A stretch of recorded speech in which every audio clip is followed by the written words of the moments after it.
নবী সাল্লাল্লাহু আলাইহি সাল্লাম আবু তালেবকে কালেমা পড়াবার জন্য কি পরিমাণ কাঁদছে, চেষ্টা করছে। শেষ মুহূর্তে বলছে, চাচা চাচা কালেমাটা পড়েন না চাচা। বলছে না, মানুষের কাছে বেইজ্জতি হব, পড়বো না, মানুষ লজ্জা দিবে। আল্লাহ নবী সাল্লাল্লাহু আলাইহি সাল্লাম বলছে, কানে কানে বলেন, আমি কাউকে শোনাবো না, আমি শুধু হাসরের মাঠে বলবো, মৃত্যু পর্যন্ত চাচা ওয়াদা দিলাম জগৎবাসীকে শোনাবো না আপনি ঈমান আনছিলেন, কানে কানে কন। আবু তালেব বলছে না, কানে কানেও বলবো না। এবার নবী বলে চোখের পানি ফেলতে ফেলতে, চাচা এমনও কইতেন না তো, ঠিক আছে চাচা আমি কালেমাটা পড়ি, আপনি শুধু ঠোঁটটা নাড়েন, আপনি শুধু ঠোঁটটা নাড়বেন, আমি হাসরের দিন বলবো মাওলা আমার চাচা কালেমা পড়ছিল এজন্য ঠোঁট নাড়ছে, এর সুযোগ দেন। চাচা বলছে না না না, আমি ঠোঁটও নাড়বো না। আল্লাহ নবী তখন অঝরে কাঁদতেছিলেন আর চোখের পানি ফেলে বললেন, চাচা আপনি জাহান্নামের আগুনে জ্বলবেন, আমি সইব কেমন? আবু তালেব নাফরমান তখন কি বলছে জানেন? আন্নারু খায়রুম মিনাল আর। মুহাম্মদ, মানুষের কাছে লজ্জা পাওয়ার চাইতে আগুনে জ্বলা অনেক ভালো। বাপ, নিজেদের জিন্দেগিতে একবার ভাইবা দেখেন, আমিও ভাবি আপনিও ভাবেন এমন আচরণ আমার মধ্যে আছে কিনা। 3 দিন ধরে যে বাড়িতে মেয়ের বিয়েতে, ছেলের বিয়েতে যে ডেক সেট বাজাইলেন, কারে খুশি করার জন্য? হ্যাঁ, 1 লক্ষ টাকার গেট, এরপরে গায়ে হলুদের এই নগ্ন অনুষ্ঠান কার জন্য করলেন? বেড়া বেড়ি সব, যুবক যুবতী সব একই মাইক্রো প্রাইভেট কারের ভিতরে যাতাযাতি করে বহাইয়া একখান থেকে একখানে নিলেন, কার জন্য? পুরা প্যান্ডেলের ভিতরে একসাথে বেড়া বেড়ি একত্রে খায়, নাচে, গায়, ফুর্তি করে, কার জন্য? শুধু সমাজ, সোসাইটি, পরিবেশ, সোসাইটি মেনটেন করছেন, সমাজ মেনটেন করছেন। ছেলেরা চাইছে, মেয়েরা চাইছে, বাচ্চারা চাইছে, এতে হেতে চাইছে, তো মালিক তিনি কি চাইছিল? ওনার কথা মনে হয় নাই? রাসূল সাল্লাল্লাহু আলাইহি সাল্লাম, তার কথা মনে হয় নাই? বলেন, কিয়ামতের দিন নবী সাল্লাল্লাহু আলাইহি ওয়াসাল্লামের কাছে কোরআনে আছে, ফাকাইফা ইদা জিনা মিন কুল্লি উম্মাতিন বিশাহিদ ওয়া জিনা বিকা আলা হাউলা'i শাহীদা। নবীকে বলছে আল্লাহ, বন্ধু আপনার উম্মতের প্রত্যেকের আমলনামা আমি আপনার হাতে দেখাবো, আপনার হাতে, আপনার সামনে পেশ করব, আপনি দেখে কথা বলবেন আমার কাছে, সুপারিশ আপনি কইরেন, মানা নাই, কিন্তু আপনি দেখে করবেন। রাসূলুল্লাহ সাল্লাল্লাহু আলাইহি সাল্লাম যদি হাসরের ময়দানে এরকম আমলনামা খুলে উল্টায় আর পৃষ্ঠার পর পৃষ্ঠা দেখে ফজর নাই, জোহর নাই, আসর নাই, মাগরিব নাই, এশা নাই, শনিবার রবিবার, মদ জুয়া, অবৈধ উপার্জন, গান বাদ্য, নাটক, সিনেমা, জিনা, ব্যভিচার, বেহায়া, বেপর্দা সব উল্টায়। আল্লাহ নবী সাল্লাল্লাহু আলাইহি সাল্লাম তখন বলবে, উম্মত কি এটা? উম্মত, আমার 23 বছরের এত চোখের পানির কথা একবারও মনে হয় নাই? কি আনছো এটা আমারে?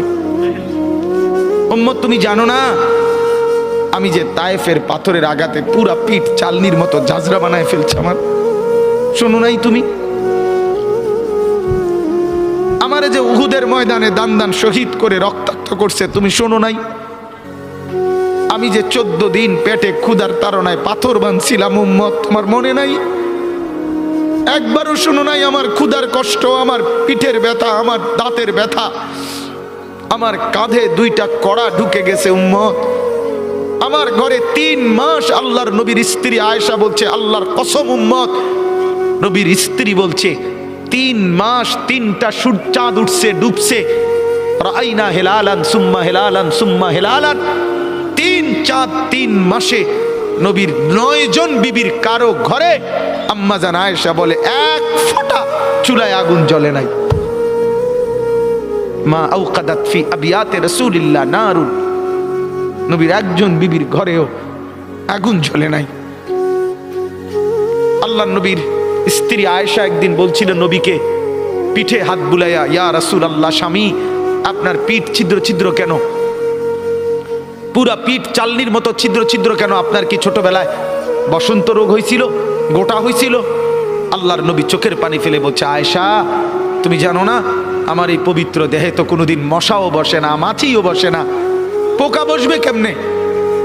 আমার পবিত্র দেহে তো হাঁটলে মেশকের গ্রান বের হয়, আমার পেশাব পায়খানাও তো কোনোদিন জমিনের উপরে 1 সেকেন্ড থাকে না, মাটি ফাঁক করে ভেতরে নিয়ে যায়, সেই আমার গায়ে গোটা হবে কেন? আয়েশা এগুলো আমার তায়েফের পাথরের আঘাতের রক্তের দাগ।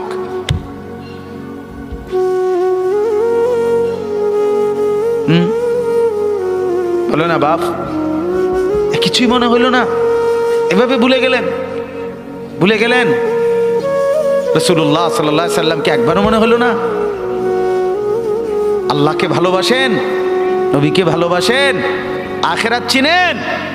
এই বাপ, আমি আপনাদের সন্তান, যে আল্লাহর কোরআন যে ধরে নাই, ছোঁয়ে নাই, পড়ে নাই, বিশ্বাস করে পড়ার কোনো মজা, লেখার কোনো মজা, জ্ঞানের কোনো মজা, শিখার কোনো মজা, জানার কোনো মজাই সে পায় না। আপনি যেন কিছুই পান নাই, তেমন কিছু পান না। এ তুড়ি ফইরা এ ভাত তরকারি যায়, ইডি এমনি খাওয়া যায়, দূর মিয়া, এগুলো এমনি মিলান যায়। এ ভাত দুগের লাগে এত এত মেহনত করন লাগে না। অল্প কয়টা ভাতের জন্য, বিল্ডিং একখান করণের জন্য এত কিছু করতে হয় না, এত কিছু করতে হয় না। অতএব দয়া করে, মেহেরবানি করে, হাত জোর করে অনুরোধ, আপনি শিখেন, কোনো মানা নাই। আপনি বৈশ্বিক সব পড়া পড়েন, আপনি সব শিখেন, কিন্তু তার উপরে আল্লাহর কোরআন রাখেন, রাসূলুল্লাহ সাল্লাল্লাহু আলাইহি সাল্লামের সুন্নাহ রাখেন, দিন শিখেন, আল্লাহর কোরআন একটু একটু করে পড়তে শিখেন। আল্লাহ তাআলা আমাদের প্রত্যেককে তৌফিক দান করেন। নিয়ত করেন যে কোরআন পড়বেন ইনশাআল্লাহ। বলেন ইনশাআল্লাহ, বলেন জোরে সোরে বলেন ইনশাআল্লাহ। আল্লাহ তৌফিক দান করেন। একজন যুবক, আমার বাপ, আবারও বলছি, আবারও অনুরোধ করছি, জীবন শোনাটা, আল্লাহর কথা শোনাটা খামখেয়ালি বানায়েন না। ইডি হুজুররা কয় মাইতো নাই তান কইবই, আপনি আমি শুনলে শুনলাম, না শুনলে না, না না না, তা খামখেয়ালি না, খামখেয়ালি না। ও চিরেই আপনিও কবরে যাবেন, আমিও কবরে যাব, ঠিক কিনা বলেন না কেন? খুব দ্রুত। আল্লাহ তাআলা আমাদের প্রত্যেককে তৌফিক দান করেন।